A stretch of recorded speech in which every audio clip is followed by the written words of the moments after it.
Здравейте! В днешния урок ще ви покажа как да направим Dice Game и разбира се, вие след това може да я развиете както решите.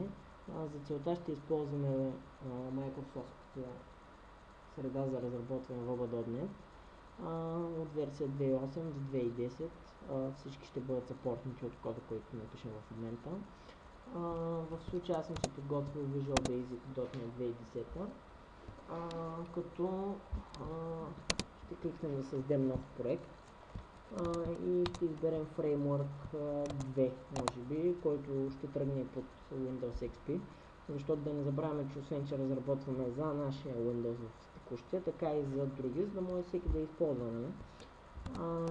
Името е хубаво да не се оставя Windows Application 1, за да не стават конфликти с файловете, да не стават конфликти с други проекти, да стане мазало и тотално да се хванете за главата, ако се обърка нещо. Затова това ще го кръстя Dice Game 2 и ще кликна OK, който ще ми създаде статична форма. Когато кликна два пъти върху това, може да виждате, че вече имам създаден клас на формата и това, което липсва може би към кода, е да създадем събитията.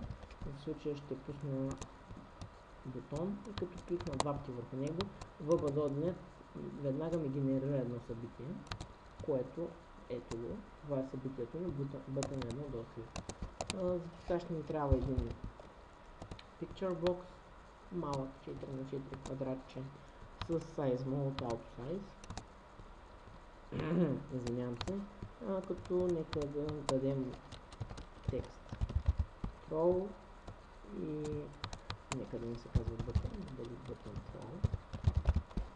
И нека това да не е Picture Box 1, а да бъде Dice Box 1. Нека да уразмерим малко нещата. Нека да направим бутона квадратен, колкото да се побере текста. И след това да се измерим формата. Така, когато кликнем тук, сме готови да пишем нашия код. Той ще бъде следния dim dice integer, тъй като числата на един зара са винаги от числата на зара са от 0 до 6. Така че типът integer ще ни свърши работа. След това ще използваме функцията randomize, която всеки път, когато извикаме събитието button 1, тя ще се погрижи за това да ни дава винаги различни числа от първото изтегляне. Ще присвоим на функцията dice random метод като следния, защото на нас ни интересува да генерира число от 1 до 5. Само че нека да ви покажа какво ще се случи, защото така написан кода не е верен. Какво ще се случи, ако пусна option strict. Фактически тази опция ме предупреждава, ако има преповтаряне на променливи и неправилно конвертване. Тоест в случая нашето конвертване не е правилно, защото както виждате option strict ни казва, че имаме превръщане от single до integer.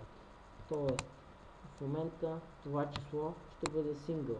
То ще бъде просто число, а ние имаме integer. Затова ще трябва да напишем c integer, да превърнем целият дори с две кавички, да превърнем този целият израз в тип integer.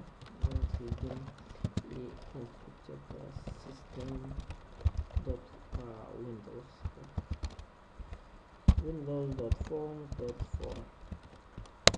За тези, които не знаете, inherit е конструкция от OOP,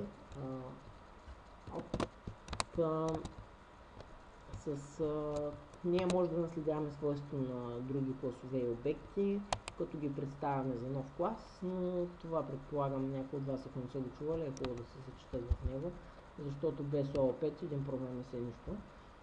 Но както и да е, за момента вече сме създали рандом число от 1 до 6, тъй като сме превърнали правилния тип, който се изисква.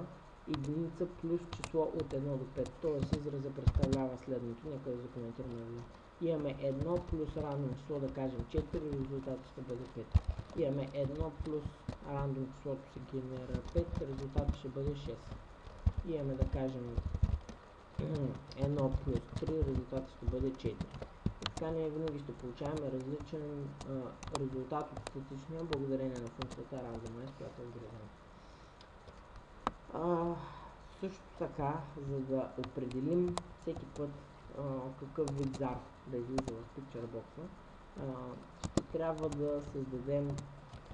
трябва да използваме структурата SelectCase, dice. За тези, които не са запознати, структурата SelectCase ни дава да определим в runtime, или по-точно на български казано, по време, когато програмата се изпълнява, моментно, не текущо да решим кога да изпълним дадена конструкция. Тоест, ако имаме 3 случая, в които програмата трябва да избере какво да направи, SelectCase е специален за нас. Така, тъй като ние имаме числа от 1 до 6, както сме закоментирали тук отгоре, на нас ни трябва 6 кейса. Тоест, програмата трябва да направи 6 различни неща при опериране с кода. Кейс 5 и кейс 6. Така, тъй като нас ни интересува една проста игра с въртене на зар, аз вече съм си изрязал снимчиците тук, просто ще ги копирам, ще дойда и ще отворя папката тук. В bin.debug може да намерите своят проект, само че аз не съм го изпълнил. Нека да го пуснем. Това ще създаде Excel тук. Копираме тук в Temporary Project, Dice Game името на проекта bin.debug. Копираме 6 зара, 1, 2, 3, 4, 5, 6, които сега ще ги накараме да се извеждат в Dicebox.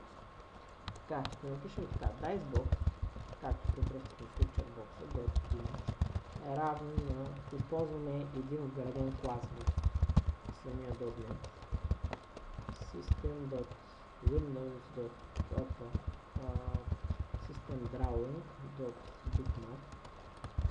Забравих, както виждате, веднага след като отворих кавичката, .NET ми казва, че трябва да въведа string вътре, който да отвори. Сега след като затворя кавичката, ще вкарам типа, който очаква програмата. Ще запиша dice1.bmp. Вие спокойно тук може да замените drawing с image и да замените такава каквато ви трябва, но в случая моя код не отговаря на изискванията, които има програмата и на типовете данни, които тя очаква да получи. И това ще използвам bitmap за момента. Тук ще сменим числото на 2, на 3, на 4,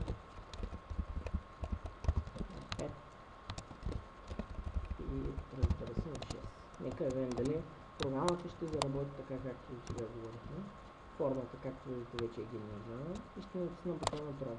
Ми извежда една. Натискам го отново, извеждаме 6. Извеждаме 4, извеждаме 1, извеждаме 4, 1, 3, 6, 4, 5 и така нататък. Всеки път различен резултат, когато натискам бутона. Това е всичко, което ще бъде представено в този урок. В следващия урок ще ви покажа как да направим програма, наречена Picture Review, с която ще може да разглеждаме лесни снимки, след това да използваме Huffman Compression, което значително може да заличи важна информация, която не искат да завижда всеки. Примерно даден потребител, за който е предоставена тя. И много други интересни работи. Надявам се да се видим в следващия видеоурок. Какво мога да кажа? Коментирайте и ако искате някакви други такива примерни уроци, съм отворен.